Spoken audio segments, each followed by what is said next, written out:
Dona Graça, bem-vinda. Tá me ouvindo? Tá me ouvindo bem?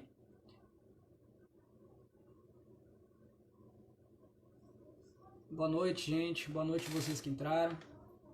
Vocês estão me ouvindo? Rose, Isael, obrigado aí pela presença. Vocês estão me ouvindo, gente?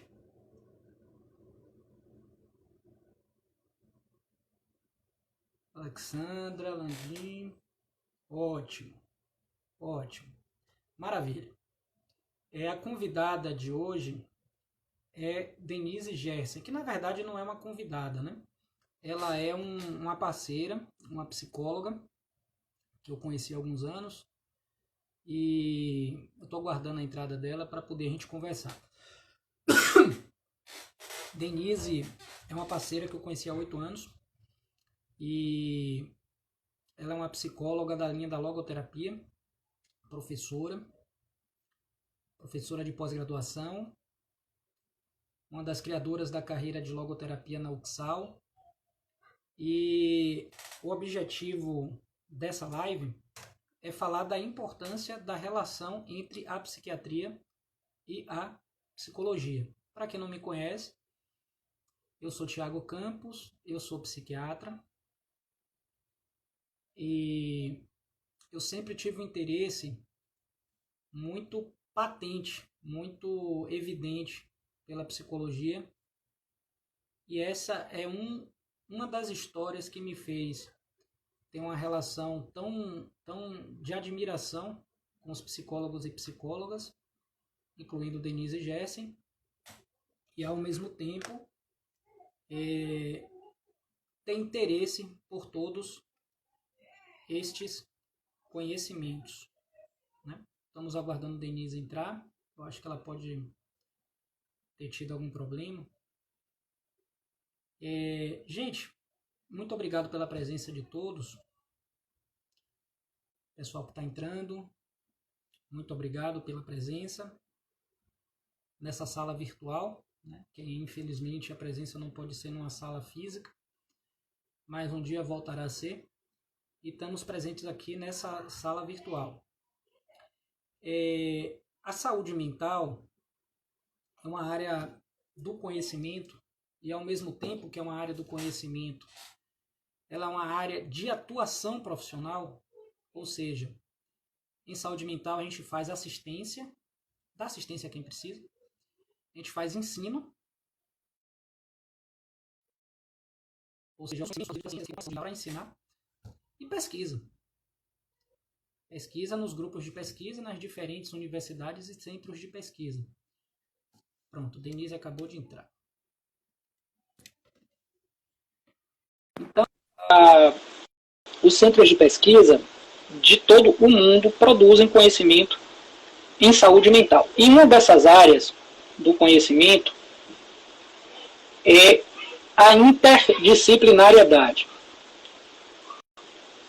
Lud falou aqui que Maslow é meu queridinho. De fato, é um deles. Então, é a interdisciplinariedade. A interdisciplinariedade supõe a colaboração profissional, seja na assistência, no ensino e na pesquisa. E em saúde mental, uma das colaborações, eu acho que mais indispensável, elaborar em conjunto, laborar em conjunto, construir coisas em conjunto. Então, a ideia de colaboração parte da premissa de que são duas coisas diferentes. Porque percebam bem, se eu elaboro e tenho tudo que eu preciso para elaborar, eu não estou colaborando. Eu estou fazendo tudo sozinho, eu estou elaborando. Né?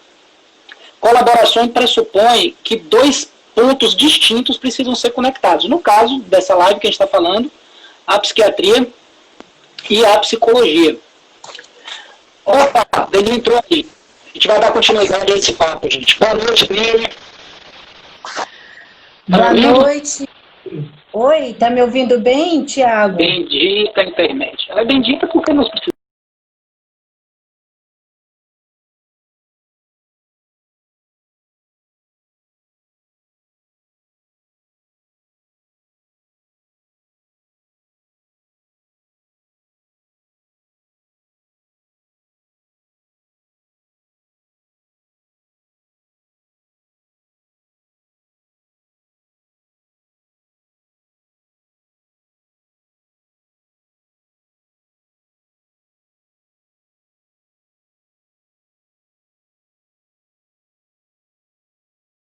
precisam colaborar uns com os outros. Por quê? Porque eles não têm o conhecimento de assistência, ensino e pesquisa que o outro tem.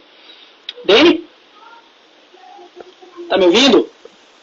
Estou te ouvindo. E você, está me ouvindo? Opa, maravilhosamente. Boa noite, tudo bem? Tudo bem, Tiago? Como vai, doutor Tiago? Grande médico, psiquiatra. Grande referência. Para mim é uma grande referência. Que bom que vocês estão escutando bem. Eu estou tentando me posicionar na forma aqui melhor, né? Exato.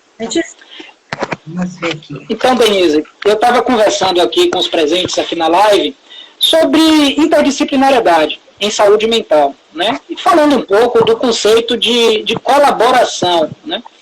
Me apresentei, falei da proposta da live, falando um pouco da ideia de colaboração. Colaborar vem de elaborar, quer dizer, elaborar em conjunto. Elaborar vem de labor, né? A ideia de que a gente deve tomar elementos em um estado mais simples e transformar em algo mais complexo que venha servir a alguma finalidade.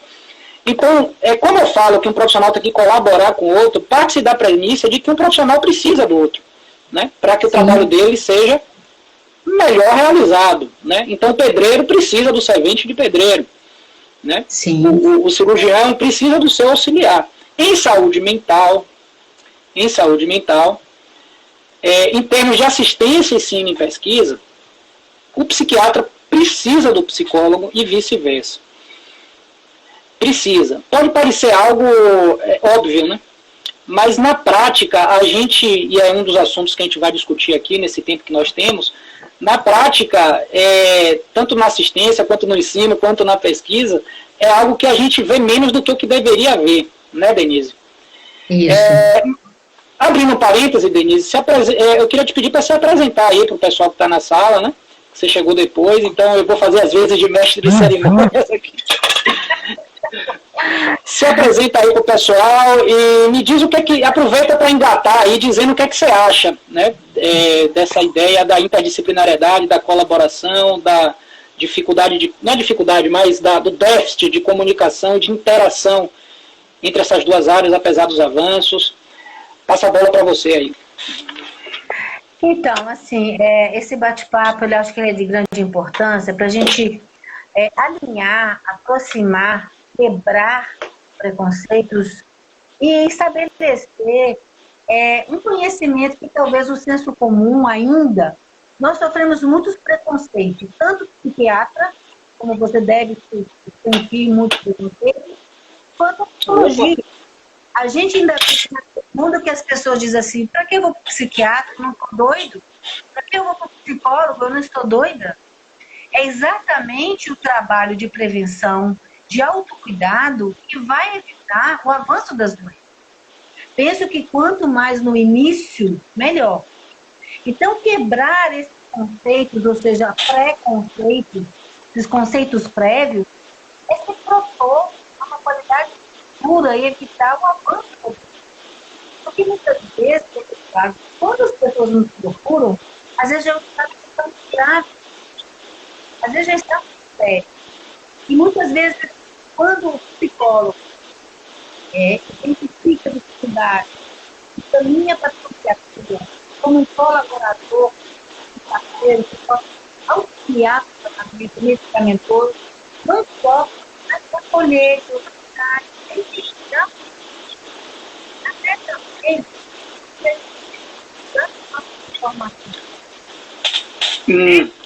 Muitas vezes ele vem para mim com uma queixa, ou vai para você, talvez para o psiquiatra, com uma queixa, mas quando a gente elabora esse diagnóstico, conversa e vai trocando essas informações, eu acredito que o tratamento ele é mais claro, ele é mais, perfeito. Ele é mais saudável. O cliente, o paciente, ele se sente mais cuidado também, não é? Exato. Ô, Denise, e aproveita então para contar que circunstâncias, assim, na sua prática, né, você percebe que um paciente ou cliente seu, que está em terapia contigo, seja individual, seja em grupo, se beneficiaria nas suas avaliações? O que é que costuma acontecer? com os pacientes que você vê que se beneficiariam de uma avaliação com o psiquiatra. Não quer dizer necessariamente tratamento. Pode ser também. Mas de avaliar para o psiquiatra. Quando você encaminha um paciente, como é que é isso na sua prática? Bom, eu encaminho o seguinte. Primeiro a gente vai fazendo aquele pré-atendimento, faz a anamnese, eu escuto, eu compreendo que o paciente, ele traz uma fala, mas muitas vezes ele não consegue ir além. E os transtornos que ele traz no dia a dia, transtorno do sono, ansiedade generalizada, a falta de apetite, o apetite em demasia, né? Na realidade, ele vai trazendo sintomas, ou muitas vezes ele apresenta doenças psicossomáticas, sintomas que você sabe que é somatização. Então, uma noite de sono, ela é muito importante.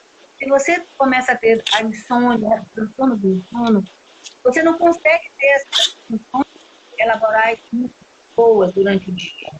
Então, como é que você tem um dia de trabalho produtivo se você não dorme? Se você tem uma compulsão alimentar, se você tem na vida,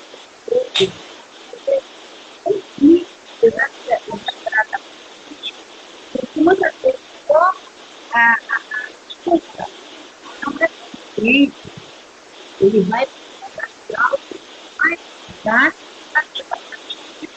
biológico.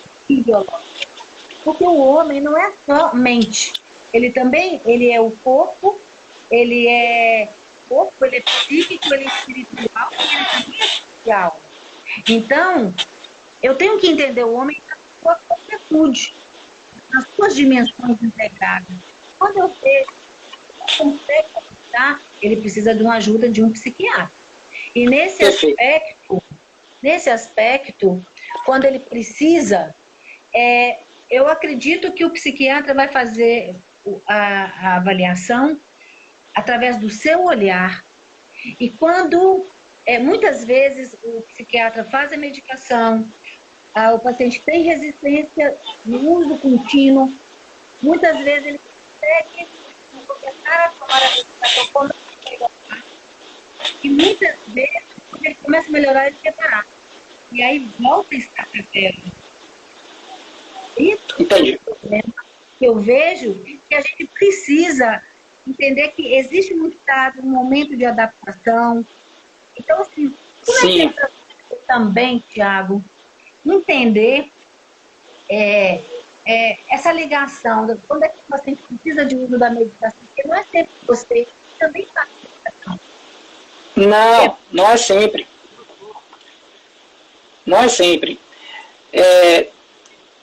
Denise, tem uma coisa muito interessante. A medicina, ela tem um papel preventivo e tem um papel assistencial. Vamos colocar como preventivo e curativo. Preventivo é prevenir que algo aconteça e curativo é, uma vez que acontece, a gente vai e age para tentar melhorar, né? Por vários motivos que viriam ao caso, mas acho que a gente não teria espaço aqui, a medicina em geral e a psiquiatria em particular carregam o fardo, carregam o estigma, né? Não nego que isso aconteça, mas carrega o estigma de que a nossa visão de mundo é muito linear. Quer dizer, tem doença, o tratamento é esse, aplique o tratamento, se der certo, ótimo, se não deu, a gente faz outra coisa e morreu aí, né?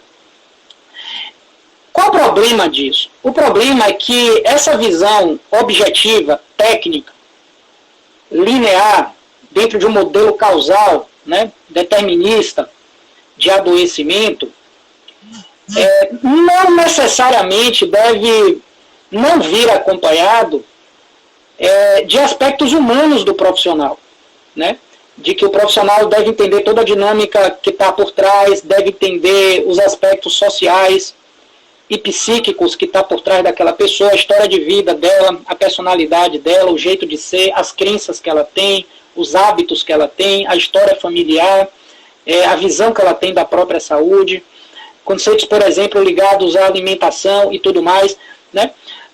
O fato da gente se preocupar em diagnosticar e oferecer um tratamento embasado em ciência, né, Não significa que a gente não se preocupe com esses outros aspectos. Mas, infelizmente, por vários motivos, a medicina passa essa mensagem, né? Muitas vezes.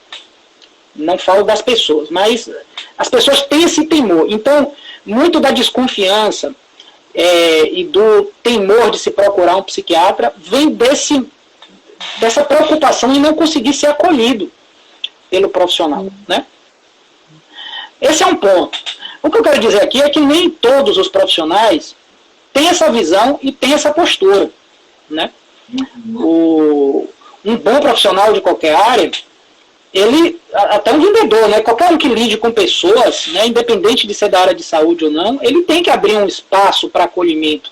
Ele tem que receptar a demanda daquela pessoa com o máximo de riqueza de detalhes possível, encontrar uma forma de sustentar aquilo e dar uma devolutiva dentro do tratamento dele. Isso é o que um bom psiquiatra faz.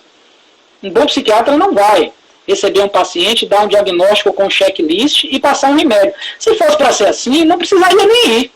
Você entra na internet, responde um questionário lá de cada diagnóstico e um aplicativo lhe daria qual a receita do remédio que você tem que tomar, a farmácia já lhe venderia e ficaria por isso mesmo. Não é assim. Por que não é assim? Porque a gente precisa de uma visão humana por trás. Então, gente, o psiquiatra, ele é um ser humano, ele não morde, né? Ele sempre observa o princípio da beneficência e da não maleficência, que são princípios da época de Hipócrates, que dizem ao médico que ele tem que saber o suficiente do paciente e tecnicamente para ajudar sem atrapalhar. Ora, medo de ficar dopado, viciado, dependente, tomar remédio para a vida toda, né, que são os temores maiores de se ir num psiquiatra. É óbvio que um psiquiatra que preza por esses princípios hipocráticos, ele vai ter atento a isso, né, dentro do paciente, dentro do contexto daquele paciente. E se ele sabe... Oi? Você falou uma coisa tão importante. As pessoas têm muito medo de ficar viciadas em medicação. Ah, sim. Sim, exatamente. Medo de dizer, esse remédio vicia. Como é que você poderia falar isso para a pessoa que está aqui nos ouvindo agora? Eu digo que entra naquela fala que eu vinha contando, né? Qual psiquiatra, qual médico? O médico, ele quer cuidar da saúde da pessoa. Qual médico que, em sã consciência, vai querer que um paciente fique viciado no remédio? Nenhum. Né? Nenhum. Ele não quer isso. Por que acontece? Por motivos que extrapolam a boa relação médico-paciente e a boa prática médica, né? Muitas vezes. Ou por fatalidades dentro do próprio tratamento, né? Pode acontecer também.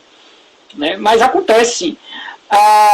Mas ir para um psiquiatra não significa que você vai tomar um remédio. Se precisar de remédio, não significa que vai ser tarja preta. Quer dizer, os remédios que causam dependência são os tarja preta. A maioria dos remédios que um psiquiatra passa não são tarja preta. Por exemplo, o antidepressivo como fluoxetina não é tarja preta. Então ele não causa dependência, não vai causar abstinência, não é como uma droga. Né? E até cientificamente falando, os medicamentos tarja preta, eles em geral são paliativos, tipo o Rivotril. Né? Não tem doença na psiquiatria que o principal tratamento seja o Rivotril. Da mesma forma que tem na cardiologia a hipertensão, que o principal tratamento seja, sei lá, losartano. Né? Não existe isso com os medicamentos tarja preta. Em geral, eles são usados como paliativos. Esse é um ponto. O outro ponto, Denise, eu acho que todo ser humano quer ser senhor do próprio destino. Né? Eu acho que uma das coisas mais profundas na alma humana, um dos elementos mais profundos, é a ideia de autonomia. De que, diante das demandas que a vida lhe apresenta, você deve ter recursos para lidar com elas de maneira autônoma, livre, esclarecida e responsável. Né? A ideia de que você precisa de um remédio, de algo externo, o nome remédio está dizendo, remediar, trazer para a média, né? Consertar. Né? A ideia de que você precisa de algo externo pode ser interpretada como um sinal de fraqueza. E muitas pessoas que poderiam se beneficiar do medicamento, né? É óbvio que com acompanhamento correto, não se beneficiam e no caminho de melhora percorrem um caminho muito mais longo. Você vê isso também? Acontece muito, né?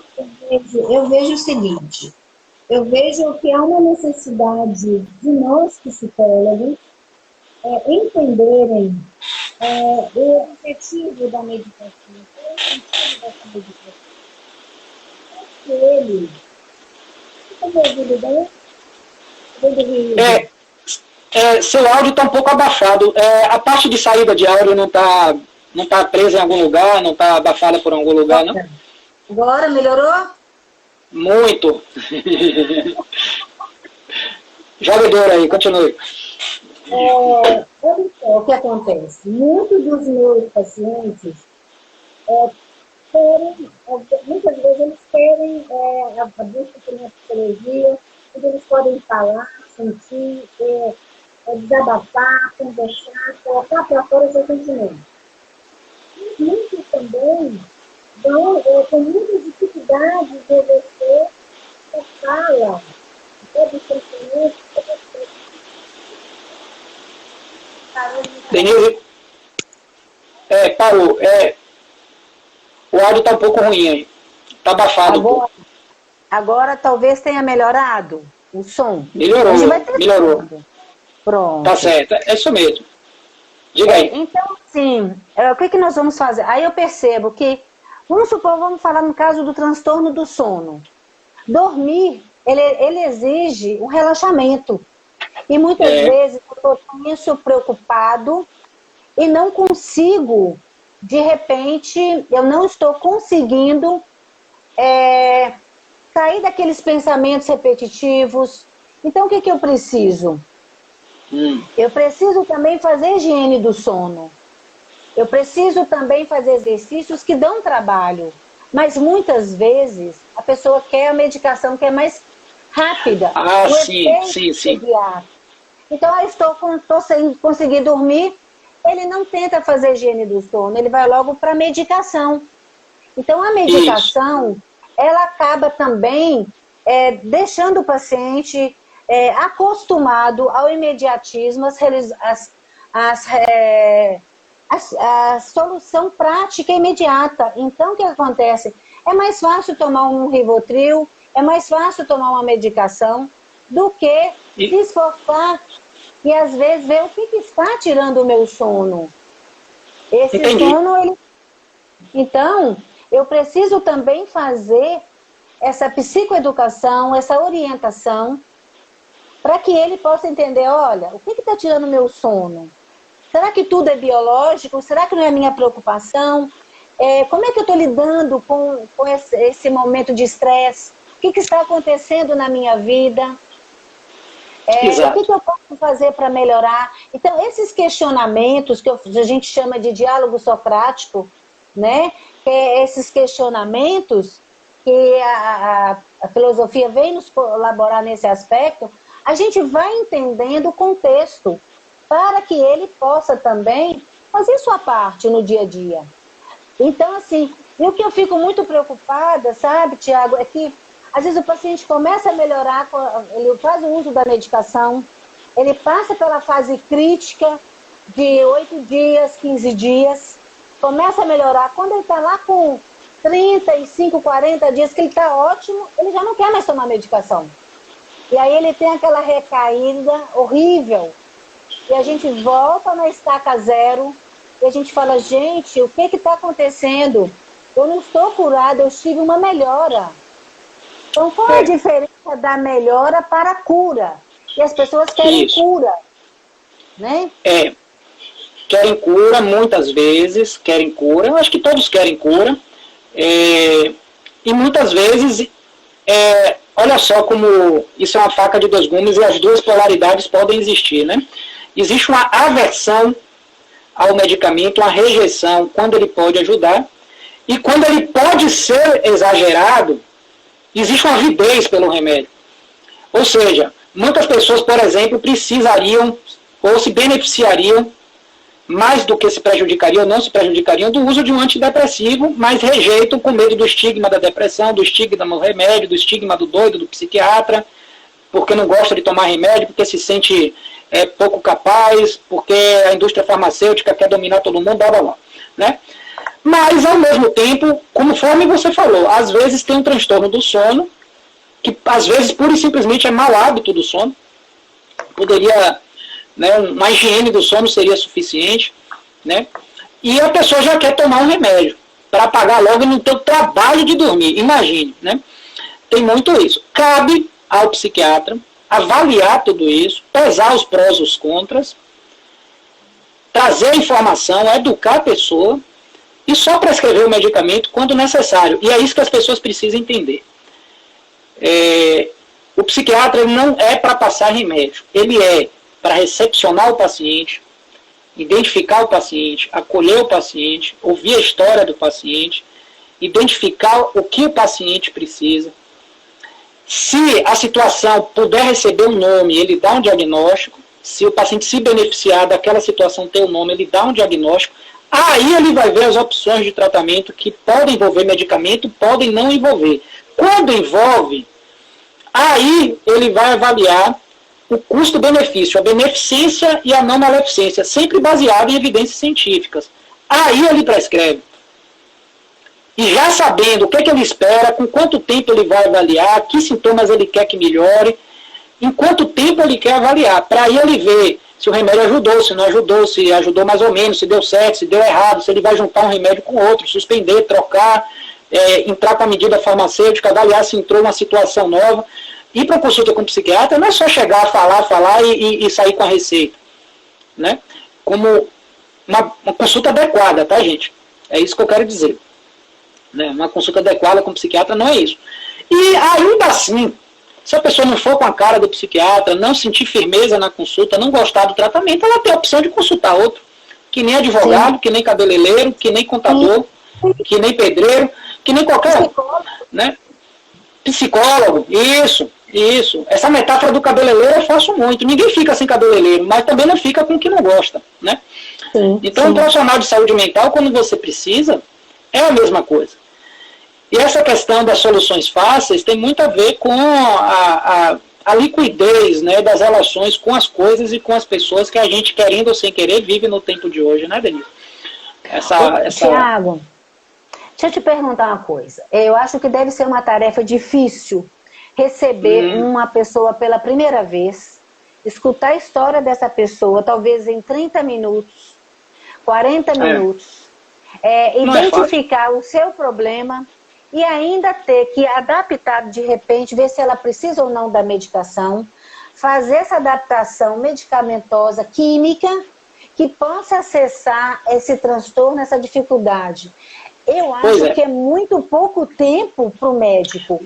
Como é que você faz isso? Então, eu já tive que fazer isso em 5 minutos. Hoje eu faço em 1h30. Né? Mas tem o pulo do gato aí. 1h30 também não é suficiente. Você leva 1h30 para atender um paciente? Uma consulta? Hoje minha consulta é 1h30. E um dia será 2 horas.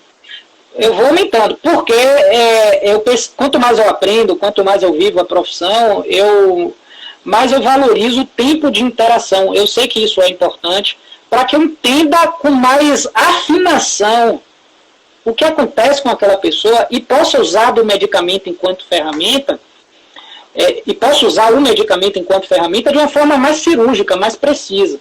Né?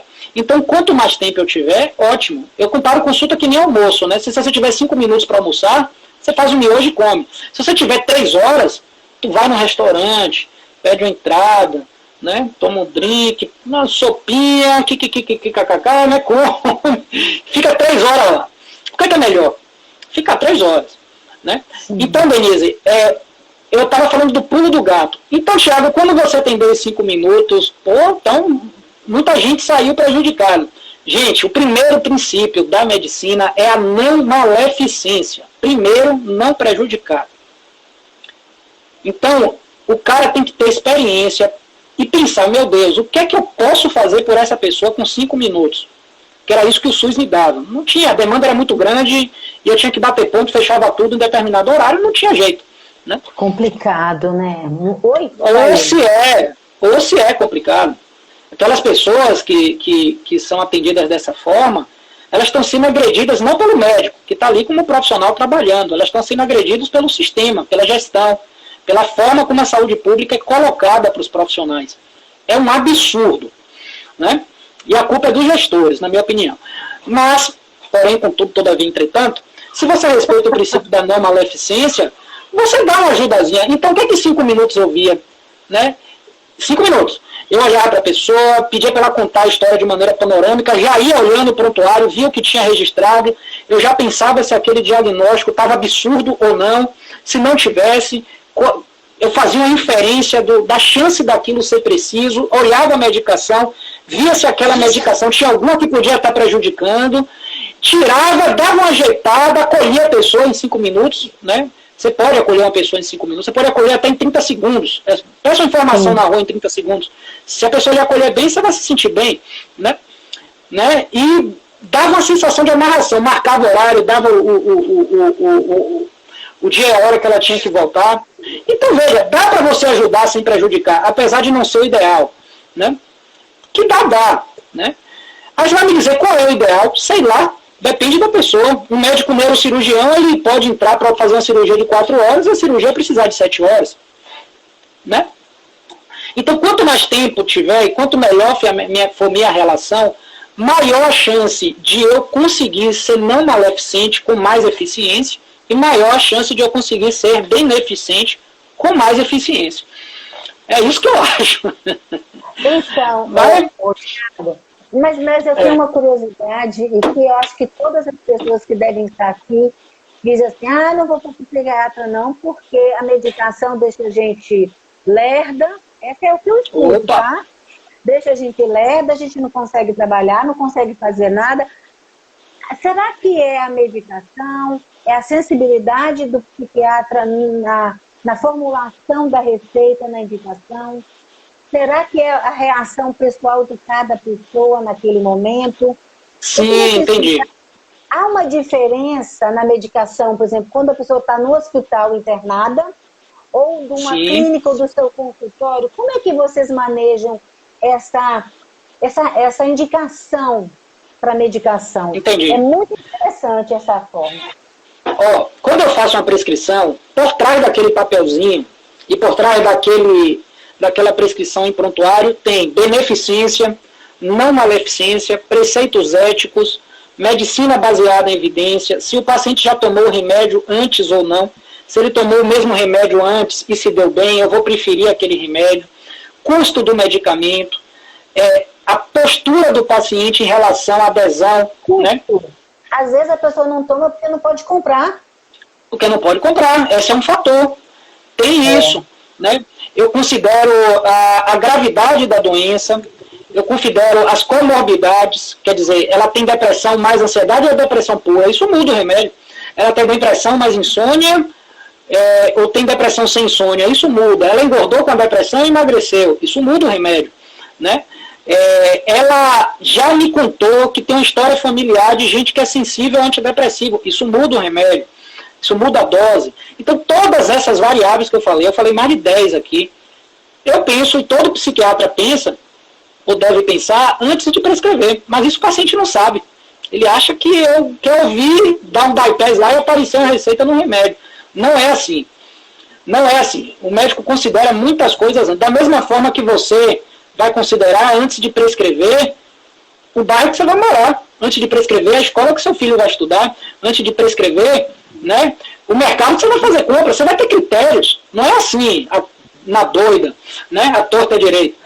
Então, todo médico que segue os princípios hipocráticos e éticos e filosóficos e científicos da profissão, ele faz isso, ou tenta fazer, com as ferramentas que ele tem.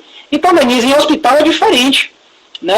As doenças psiquiátricas que costumam acontecer com a pessoa internada no hospital, é diferente. No hospital as pessoas normalmente têm uma comorbidade física, isso influencia no quadro psíquico, a gente leva em conta.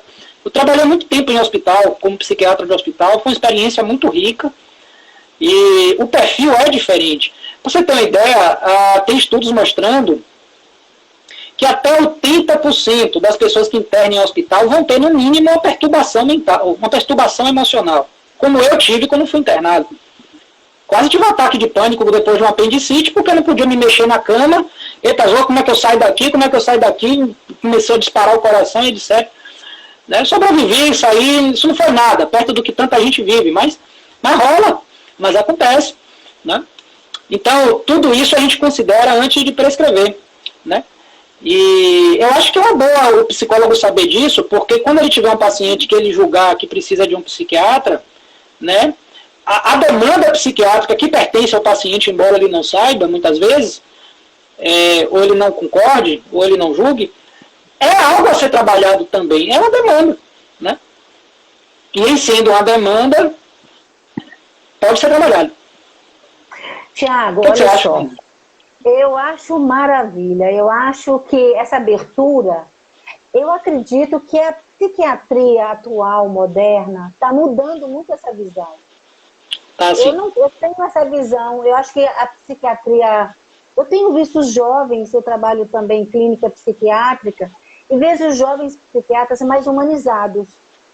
Mas a gente sabe também que em toda profissão existe muita vaidade, tanto por lado dos psiquiatras, quanto dos psicólogos, quanto também dos gestores, né? Então, a gente tem que aprender a lidar. Eu percebo que hoje não é só medicar. Agora, infelizmente, existe também profissionais e profissionais, ou felizmente, porque a gente fala, porque os profissionais do SUS não têm um bom atendimento. Eu conheço bons profissionais que atendem nos postos, nas UPAs, tá? E conheço também clínicas hospitais. Eu acho que isso é muito pessoal. Agora, se a gente for um profissional da área, você, enquanto psiquiatra, e eu, deve ser ainda uma imagem negativa que as pessoas têm da parte. E você pode falar, Denise, cortou um pouquinho o seu áudio. Repete aí de novo. Como nós, da área da saúde, você na psiquiatria e eu na psicologia, podemos desconstruir esses preconceitos com psicólogos, claro, com as pessoas, dizendo, gente, o objetivo é ajudar, não é sempre te colocar como dependente da sempre medicação. Ajudar. E por que as pessoas têm tanta resistência? Independente, às vezes, Tiago, eu vejo pessoas com nível cultural alto, que têm preconceito, e às vezes eu vejo colegas meus também psicólogos, eu vejo professores, eu vejo intelectuais com preconceito da psiquiatria e da psicologia. E são pessoas que têm conhecimento. Como é que a gente pode combater isso? Que dica você daria? Olha, não dá para dar dica, porque envolve 6 coisas. 6. 1, 2, 3, 4, 5, 6. Né? Ó, ignorância, quer dizer, as pessoas ignoram que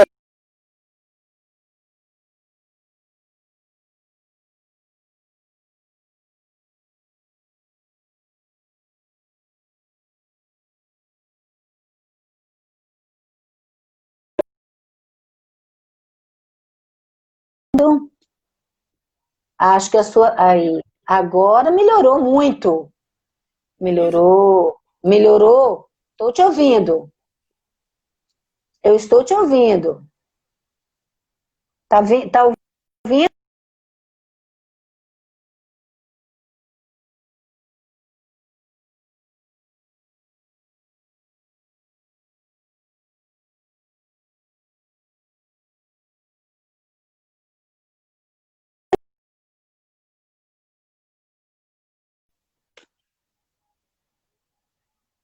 ouvindo? Agora, estou ouvindo bem. Você está me ouvindo?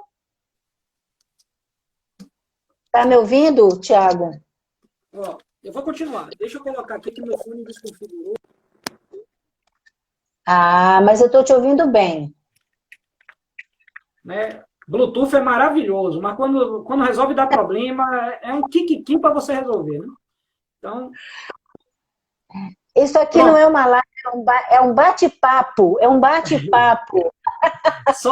Só falta o bolinho de bacalhau e a Coca-Cola, hein? Opa! Né? Mas Eu tomo uma água. Então são 6 pontos, né? A ignorância, a ingenuidade, a má vontade, né? Que as pessoas elas não querem colaborar, né?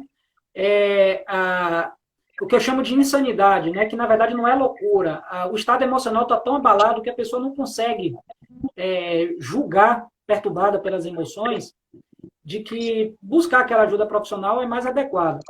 Psicofobia. O que é psicofobia? É preconceito e discriminação contra a saúde mental e tudo que envolve ela, a psiquiatria, a doença mental, o transtorno mental e o portador de transtorno mental. Isso se chama psicofobia.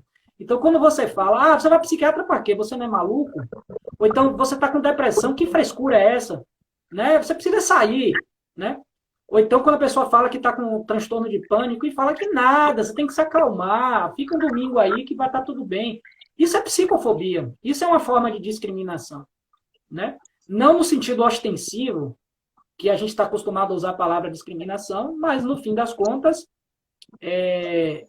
isso é discriminar. Algo que está crivado, criminado para uma direção, você discrimina, você tira. Algo que é para ir para uma direção, não foi, né? E o estigma, a marca, porque a psiquiatria, os princípios hipocráticos, eles existem desde Hipócrates. Então, não prejudicar e beneficiar é algo que os médicos devem fazer há mais de 3.000 anos. Sim, 3.000. Então, por que as pessoas têm medo? Em última análise, é isso, né, do psiquiatra. Realmente, a psiquiatria foi mal utilizada por pessoas despreparadas e mal intencionadas durante muito tempo. Mas hoje em dia está muito melhor. Mas não tem nem comparação. Né? E eu sou testemunha em loco disso. Eu já tenho 12 anos de psiquiatria. É pouco, mas não é pouco, né? Então, eu vejo que a visão dos profissionais é humanizada, sim. A crítica em relação à má gestão do sistema existe. O cuidado com a prescrição existe nas discussões, existe na ciência, existe na assistência, né? Se é ideal ou não, quem vai julgar é o paciente, né? Como sempre. Então, e às vezes, Tiago, olha só, eu vejo assim, eu tomei a medicação e fiquei dopada. É natural que o organismo sinta uma mudança. Até qualquer medicação, ela vai alterar o metabolismo, o funcionamento fisiológico. Agora, eu acredito e acho, e inclusive oriento meus clientes e pacientes, que quando a medicação insistentemente não dá certo, ele precisa entrar em contato com o médico. Então eu falo, ligue para o seu médico, fale para o seu médico que não está bom, para que ele possa, de repente, alterar. E você aceita bem quando o cliente fala, doutor Tiago, essa medicação não estou adaptando, não estou sentindo bem. Você aceita, você reorienta esse paciente, Tiago? Sim, eu oriento o seguinte, o paciente ele tem que ter acesso ao médico, é a mesma lógica, que nem um cliente tem que ter acesso ao advogado dele. Já pensou se você só falasse com o seu advogado com hora marcada presencial em consulta? Né? Seria difícil. Seria. Já pensou se você tem uma empresa e só pode falar com o seu contador com hora marcada em consulta de maneira presencial? Não ia dar certo. Mas esse estigma, essa psicofobia, a questão da autoridade médica, vários fatores, né, criam essa carapuça, né? As pessoas têm vergonha de falar com o médico, né? As pessoas, elas mandam muita mensagem para mim dizendo, desculpe incomodar, mas incomodar o quê? Se fui eu que dei o telefone, e eu sei que esse contato é importante até para a qualidade do tratamento, do meu trabalho, tem que incomodar sim, né? Então, o médico ele tem que fornecer um meio de contato, ele deve. Nem todos fazem isso dentro de sua forma de trabalhar. Eu acredito que, se ele não der um meio de contato, ele deve pelo menos orientar o paciente o que fazer em caso de necessidade e de ele não estar acessível, né? Isso é importante também.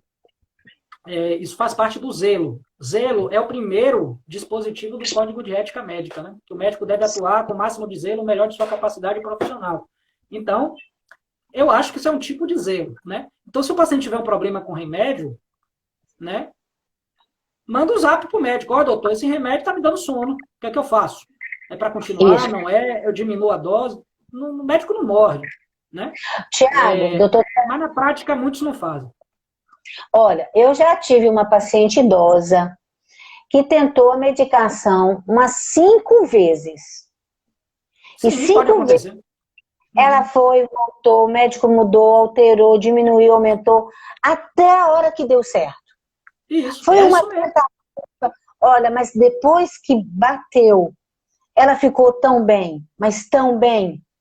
Eu fiquei feliz porque ela conseguiu estabilizar o humor, conseguiu entender o objetivo daquela medicação, ela fez um trabalho de reflexão, ela resistiu o desejo de desistir, porque o primeiro momento era desistir, e ela não era uma pessoa idosa. E as pessoas dizem, Exato. mas idoso não tem jeito. E sabe o que aconteceu? Com o próprio tempo, o médico foi entendendo que ela foi melhorando por conta da psicoterapia, foi diminuindo essa medicação até retirar. Você acredita nisso? Eu acredito, sim. Existem protocolos para a gente retirar a medicação, mas o protocolo ele não é uma regra pétrea, né? O médico tem autonomia, né? Dentro da ciência, o médico tem autonomia para decidir o que é melhor. Eu ia falar uma coisa muito interessante agora, mas esqueci completamente, deu um branco. Você sabe o que eu queria dizer a você? Que essa paciente idosa que teve um progresso em 6 meses, ela chegou com depressão grave, era uma paciente sua. Era uma paciente sua. Que você falou assim, Denise, você já deu alta para ela? Falei assim, ela está ótima. O que é isso? Ela está muito bem. Você lembra? Tem um bom tempo. Fica vermelho aqui. Eu vi. Já viu o moreno ficar vermelho? Eu vi. Você viu uma foto dela fazendo um trabalho social, ela começou a fazer sapatinho para doar para as pessoas, ocupou o seu tempo, deu sentido ao seu momento ósseo, que ela tinha há muito tempo, e ela começou a fazer um trabalho social fantástico. E você falou, Dene, ela está muito bem. Eu falei assim, pois é, amigo, agora cabe a você rever o diagnóstico. Você lembra? Lembro sim, lembro sim. Todo médico sabe que ele é obrigado, por ética, a praticar uma medicina baseada em evidência científica. Acontece que as evidências científicas não dizem que só os remédios melhoram, ou não falam apenas que os medicamentos são tratamento. Tudo na área de saúde é tratamento para um transtorno mental. Então vamos pegar a depressão, Denise. Tem evidência científica de que remédio ajuda a depressão. Tem evidência científica que a atividade física ajuda a depressão. Tem evidência científica que uma alimentação X ajuda a depressão. Tem evidência científica que terapia ajuda a depressão. Tem evidências científicas de que terapia ocupacional ajuda a depressão. O objetivo da gente não é só a pessoa não ter sintomas, né? Ela deve ressignificar aqueles sintomas, colocar os sintomas no patamar que não complique a vida biopsicossocial dela, seja lá o que isso for, né? E se reabilitar, né? Voltar a ser uma pessoa plena, voltar a ser uma pessoa atuante, com as funções externas e internas que ela tinha e que ela julgue que foram adequadas. Esse é que é o objetivo, né? A saúde é biopsicossocial, quem diz isso é a Organização Mundial de Saúde, que é quem publica o manual que nós psiquiatras seguimos, que é o CID-10, vai entrar o CID-11 agora, e é isso que a gente busca. Então, já que é isso, entenda, já que é isso que a gente busca, né, a gente sabe que a pessoa vai precisar de múltiplos tratamentos e que ela pode sim, que ela vai melhorar no tempo dela, né? É importante a gente entender o tempo de cada um, né? Entender que há o tempo da resistência, há o tempo do desejo, há o tempo da dedicação. E esse momento é também um trabalho que precisa ser construído aos poucos, tanto pelo psicólogo quanto pelo psiquiatra. Até porque, né, Tiago, assim, o nosso desejo é de ver aquele paciente bom. E vem e fala assim, olha, agora você pode caminhar sozinho, você não precisa mais de mim. Você está me dando alta, Denise? Eu falei, estou. Como assim? Eu falo assim, muitas vezes eu falo o seguinte, que o psicólogo é 25%, o médico é mais 25% do tratamento. Os 50% é do paciente. É ele que tem que ter o esforço de fazer atividade física, de usar medicação, de buscar atividades criativas que possam dar sentido e movimento à sua vida, mudar aquele padrão de pensamentos e de crenças distorcidas que ele fica na repetição, buscar um sentido para a sua vida nas pequenas coisas do dia a dia. Não é nas grandes coisas. A música, a arte, a decoração, o plantar, o cozinhar, cada pessoa vai encontrar um momento terapêutico. Então, na pandemia, as pessoas estão tendo todo um tempo para fazer, ou às vezes falta de tempo. Porque o que eu quero te perguntar, Tiago, é uma coisa sobre a pandemia. Esse momento que nós estamos vivendo de isolamento social, de convivência intensa da família, dos filhos, aquilo que já estava ruim, já estava ruindo, já estava camuflado, vem à tona, e aquilo que estava com necessidade de ajustes e de aproximação veio a melhorar, e as coisas ficaram mais evidentes. E o que você acha desse momento que a gente está vivendo? Você acha que está havendo mais adoecimento ou às vezes mais solução? O que você acha sobre esse momento que a gente está vivendo?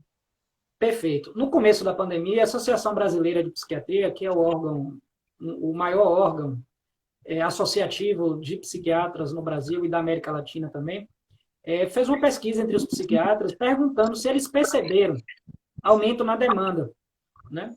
E a maioria deles percebeu, sim, um aumento da demanda, principalmente por ansiedade e depressão, né?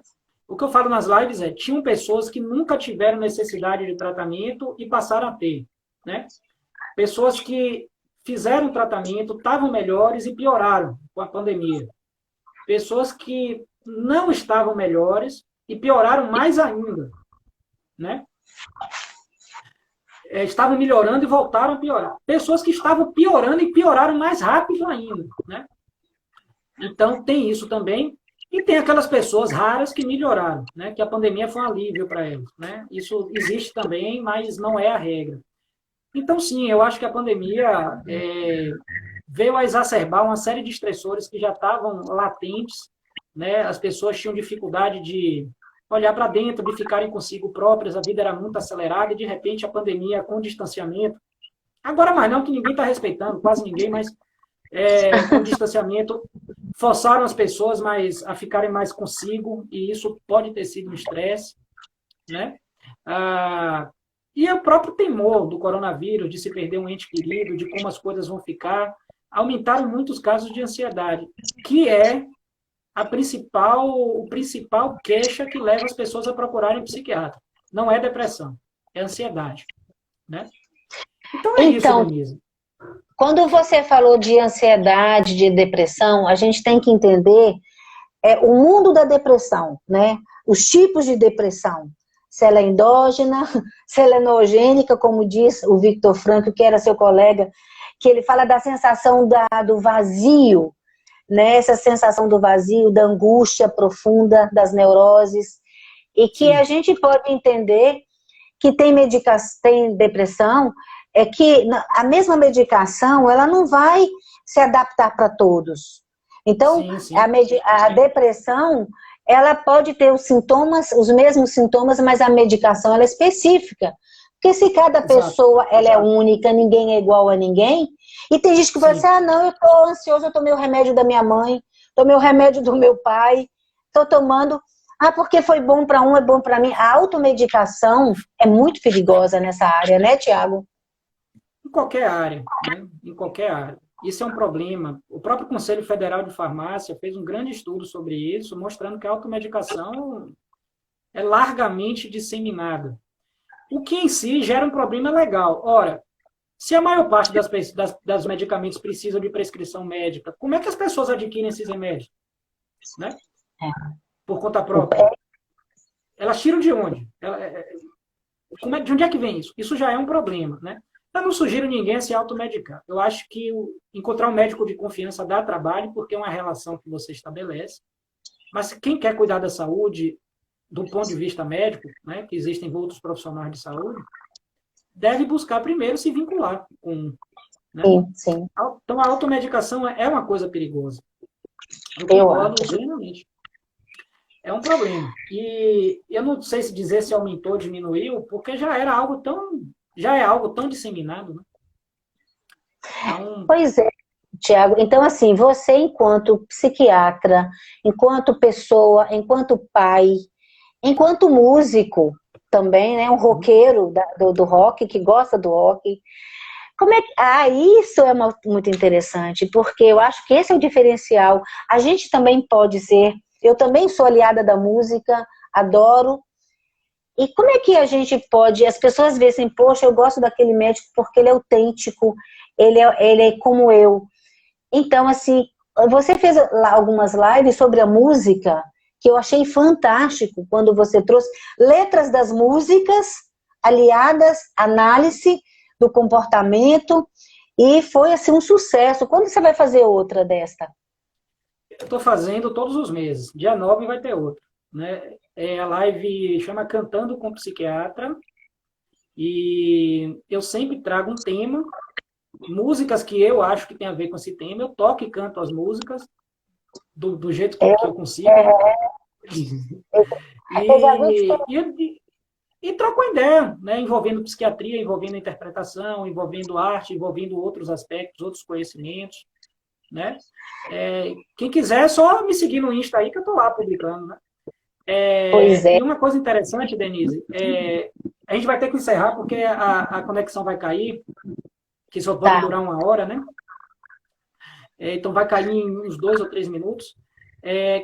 Qual é a solução? Promoção à saúde, né? Promoção à saúde. Então a pessoa deve fazer as coisas que ela gosta, ela deve buscar fazer as coisas que ela gosta de forma autônoma, equilibrada e construtiva. Se ela não sabe o que é autônoma, equilibrada e construtiva, ela procure saber, vá no autoconhecimento, vá fazer terapia, que ajuda muito, né? É para isso, inclusive, dentre outras utilidades, entre outras indicações, a pessoa busque entender o que é que gera saúde mental. Saúde mental é um termo que gera confusão. Por quê? Porque ninguém pensa nisso. As pessoas acham que saúde é não ter doença. Mas você pode não ter doença nenhuma e não está bem, não está satisfeito com sua vida, está se sentindo incompleto, está achando que precisa mudar certos pontos, não está satisfeito com sua rotina, com seu casamento, com seu trabalho, ou com a sua forma de pensar. Tanta coisa pode não estar satisfatória, não quer dizer que você tenha doença. É isso que as pessoas não entendem como psiquiatra. O pessoal acha que a gente patologiza tudo, né? A gente sabe separar o que é sintoma e o que é doença. E mesmo sendo doença, o sintoma vai continuar sendo um sintoma que não vai deixar de necessitar de um sentido psicossocial, até espiritual, né? Independente da medicina, né? Uma coisa não anula a outra, né? E os psiquiatras sabem disso, o que eu considero bons psiquiatras sabem disso. Então, gente, é isso. É promoção à saúde, autoconhecimento, desconfiar se algo estiver errado e pedir ajuda. Eu acho que o mantra é esse aí. Tamo junto. Gente, eu quero agradecer as pessoas aqui, os alunos, amigos, colegas, primos, parentes. Foi uma live muito boa, eu amei esse bate-papo. Pena que é rápido, mas também, se fosse muito longo, seria exaustivo. Né, Tiago? Seria. Ô, Deni, fala, Denise tem um perfil, gente, no Instagram também, que ela promove informações, promove cards, né, de promoção à saúde mental, falando sobre a psicologia, né? Vocês podem seguir a Denise. E meu perfil está aí, para quem quiser entrar em contato, né? Então, gente, a gente tem um grupo de Logoterapia Bahia, tá? Que está aí no Instagram.